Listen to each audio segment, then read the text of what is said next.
যে সমস্ত নেতৃবৃন্দ এখানে আছেন ভালো করে শুনুন, যারা ইসলামী আন্দোলনকে যারা বিশ্বাস করেন না, পছন্দ করেন না, আর যে সব অনুসারীরা আছেন ইসলামী আন্দোলন পছন্দ হয় না, তারাও ভালো করে শোনেন, আল্লাহর কালামের কথা কাজে লাগবে। অনুসারীরা আল্লাহর দরবারে ফরিয়াদ করবে, রব্বুল আলামিন এরাই আমাদেরকে গোমরাহ করেছে, তোমার রাস্তা থেকে আমাদেরকে সরাই দিয়েছে। হে আমাদের রব, রব্বানা আতিহিম দিফাইন মিনাল আযাবি ওয়ালআনহুম লানান কাবীরা। আয় আল্লাহ, আমাদের যে শাস্তি হবে তার থেকে ডাবল আযাব এই নেতাগুলি দাও, আর তোমার কঠিন লানত এদের উপরে করো। এরা আমাদেরকে গোমরাহ করেছে, তোমার রাস্তায় চলতে দেয় নাই। এরা মাঠে ময়দানে বক্তৃতা করেছে, আমরা মিটিং এর আয়োজন করেছি, আসরে রক্ত চলে যায়, মাগরিবে রক্ত চলে যায়, নেতা একবারের জন্য বলে নাই আজান দাও আমরা সবাই নামাজ পড়ি। বলে? জোরে বলেন, বলে? ও অনুসারী ভাইরা ভালো করে শোনো, ওই নেতা নামাজের জন্য বলে না, চরিত্র তৈরি করার জন্য বলে না, মা বাপের খেদমতের জন্য বলে না, বরং হাতে অস্ত্র তুলে দেয় শিক্ষকদের জনমের মতো শিখাইবার জন্য।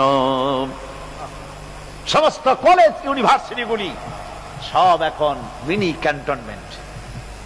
ইউনিভার্সিটি সহ প্রায় 180টার মতো শিক্ষাঙ্গন, শিক্ষা প্রতিষ্ঠান সন্ত্রাসের কারণে বন্ধ। একটা একটা করে একটু একটু খুলতেছে, সব সন্ত্রাসের কারণে। আর এই সন্ত্রাস কারা করছে? কারা অস্ত্র দিতেছে?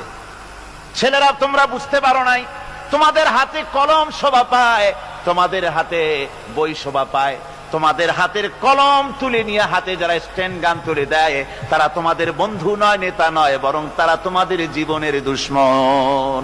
এগুলি কি ধরে গান? জীবনের দুশ্মন। ঢাকা বিশ্ববিদ্যালয়, অনেকে গর্ব করে বলেন এটা হলো প্রাচ্যের অক্সফোর্ড। হতে পারে, ছিল একসময়। এখন সেই প্রাচ্যের অক্সফোর্ড এখন হয়েছে ছোট্ট একটি ক্যান্টনমেন্ট। ওই ইউনিভার্সিটির সামনে দিয়া লোকেরা যাতায়াত করতো, আগে আনন্দে বুক ফুলে উঠতো, আমার শ্রেষ্ঠ বিদ্যাপীঠ, এখানেই আমার লেখাপড়া হয়, কত ছেলে এখান থেকে প্রেসিডেন্ট হয়, প্রধানমন্ত্রী হয়, কত কিছু হয়। আর এখন ওই ইউনিভার্সিটির সামনে দিয়ে যাওয়ার সময় মানুষ যখন যায়, যদি রিকশায় থাকে, রিকশা ড্রাইভারকে বলে বাবা জোরে চালা, বকশিস দেব। আর যদি পায়ে হাঁটে তো দ্রুত গতিতে দৌড় মারে, আর আয়াতুল কুরসি পড়ে বোতাম খুলে জোরে জোরে বুকে ফু মারে, আর বলে যে আল্লাহ এই ছাত্রদের সঙ্গে যেন দেখা না হয়।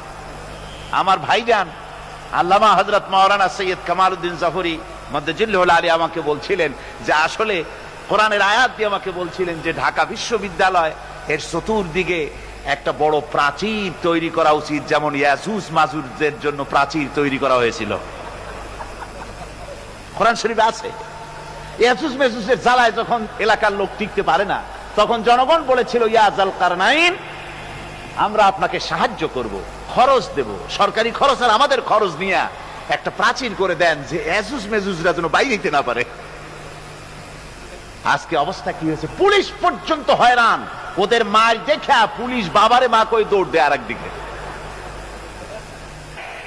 সুতরাং আজকে কিয়ামতের দিন এই উপায় থাকবে না।